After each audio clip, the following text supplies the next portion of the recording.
Fans often crave the positive. Sports is a great reprieve from the drumbeat of negativity that sometimes fills everyday life. That might explain why, in some situations, fans ignore the negative about their team and focus on the positive. But in some cases, it's a counterproductive losing cause.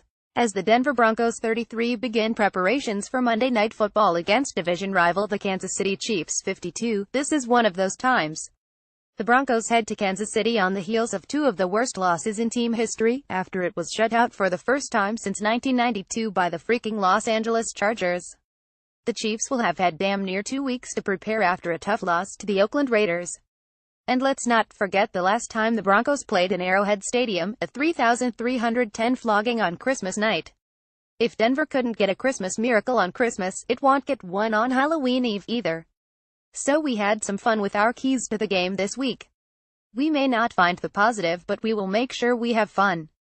Offensive rankings: Kansas City 3rd in overall offense, 392.4 yards, 5th in rushing, 129, 5th in passing, 263.4, and 2nd in points, 29.6. Denver 15th in overall offense, 338 yards, 15th in rushing, 114.5, 15th in passing, 223.5, and 24th in points, 18. Defense rankings: Kansas City 29th in overall defense, 396.3 yards, 25th in rushing, 124.6, 28th in passing, 271.7, and tied 19th in points, 23. Denver 1st in overall defense, 258.5 yards, 2nd in rushing, 71.8, 6th in passing, 186.7, and 9th in points, 19.7. Here are our keys to Monday night's game. Petition the NFL for a time change. The only way the Broncos have a puncher's chance in this game is to bench Trevor Seaman.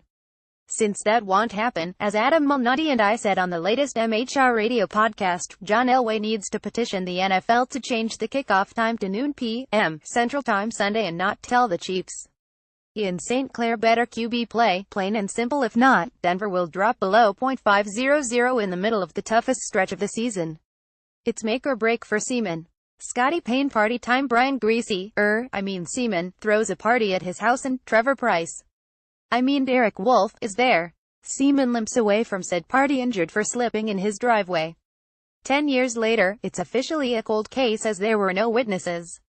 Brock Osweiler starts the game until Paxton Lynch is healthy, and then we see if he's any good because this season is a bust. Pete Barron's scoring rule changes. The key to this week's game is the Broncos scoring 1 point for every drive they stop Kansas City from scoring. That's literally the only way I think this team is capable of pulling off a win. Yes, ladies and gentlemen, for Denver to win this game, the NFL needs to completely change core components of how football as you know it works. Why? Because our joke of a front office and coaching staff has some nut job idea that Skittles Seaman is anything other than a bag of jangly, multicolored candy that is fun to have pop out of your jacket for a bite on game day.